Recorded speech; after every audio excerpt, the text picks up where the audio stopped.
शिव भारतीय देवों में एक विशेष स्थान रखते हैं। शिव सब देवों में अनूठे हैं, जो भोगी नहीं योगी हैं। शिव का जैसा वर्णन पौराणिक ग्रंथों में मिलता है, वे काफी रहस्यमय है, अक्सर कौतुक पैदा करता है। मन मस्तिष्क सोचने पर विवश हो जाता है कि जहाँ सभी देव अपने अपने लोक में आरामदायक जीवन व्यतीत करते हैं, वहीं शिव कैलाश पर्वत की बर्फीली चोटियों पर साधना रत दिखाई देते हैं। शरीर पर भस्म रमाते हैं, शमशान में साधना करते हैं। ये बात तो सभी जानते हैं कि जब सागर मंथन हुआ तो उससे निकला अमृत देवों को प्राप्त हुआ और विष सृष्टि के उद्धार के लिए शिव ने अपने कंठ में धारण कर लिया। और इससे भी कहीं अधिक अनूठा है शिव का अर्धनारीश्वर रूप। क्यों धारण किया होगा शिव ने अर्धनारीश्वर रूप? क्या छिपा है इसके पीछे कोई विशेष रहस्य? आज की इस वीडियो में हम शिव के इन्हीं रहस्यमयी रूपों पर चर्चा करेंगे। वास्तव में शिव के इस रूप में छिपा है मोक्ष का रहस्य। किसी और देवता को कभी आपने इस रूप में नहीं देखा होगा। अगर आप जानना चाहते हैं शिव के इन रहस्यमयी रूपों के बारे में, तो ये वीडियो आपके लिए ही है। हो सकता है कि आज की ये वीडियो आपका जीवन बदल दे। तो आइए शुरू करते हैं। शिव की शमशान साधना तथा भस्म रमाना काफी रहस्यमयी है। आप सभी को ये जानकर हैरानी होगी कि शिव वास्तव में संसारिकता से मोक्ष तक की यात्रा है। शिव का शमशान में वास एक प्रतीक है वैराग का। जब भी मानव शमशान में शव दहन देखता है तो उसके मन में एक वैराग उत्पन्न होता है जीवन के प्रति।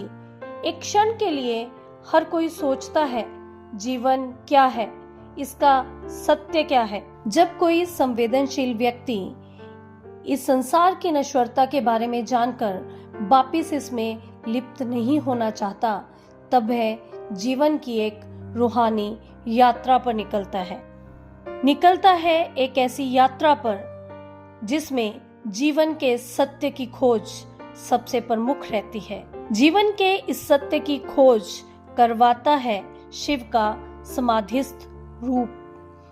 ज्ञानियों, ध्यानियों, योगियों, संतों व गुरुओं ने सदैव इस बात का ज्ञान दिया है कि जब व्यक्ति समाधि की अवस्था में विचार शून्य हो जाता है तो उसे उस परम चेतना के दर्शन होते हैं जो हम सब में मौजूद है, जो नित्य है, अजन्मा है, निराकार है।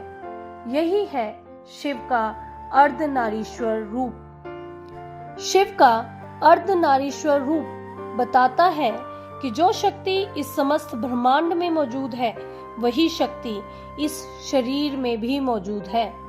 साधना की चरम अवस्था में आपके मस्तिष्क में मौजूद सूर्य और चंद्र नाड़ी सम हो जाती है और आप उस चेतना स्वरूप ज्योति के दर्शन करते हैं। अर्धनारीश्वर रूप में आप जो नर नारी का संगम देखते हैं, वह वास्तव में मानव शरीर में निहित स्त्री और पुरुष तत्व का एक हो जाना ही है। योगियों ने ये माना है कि समाधिस्थ अवस्था में इन्हीं दोनों अवस्थाओं के समान हो जाने पर परम तत्व के दर्शन होते हैं तथा मोक्ष की प्राप्ति होती है। सावन में सभी शिव भक्त व्रत करते हैं, दान करते हैं, शिव स्नान करवाते हैं, किंतु ये सब प्रतीक है जो कि आपको सिखाता है कि समस्त संसार में एक ही निर्गुण निराकार शिव मौजूद है, जिसने जान लिया, ध्यान के द्वारा अपने त्रिनेत्र को जागृत कर लिया, समझो मोक्ष प्राप्त कर लिया। शिव के अर्धनारीश्वर रूप के इस रहस्य को जिसने भी जाना, उसने शिव को पा लिया। आप भी जाने तथा अपनी संसारिकता से मोक्ष की यात्रा का आरंभ करें, क्योंकि मानव जीवन अनमोल है। इसके महत्व को समझें।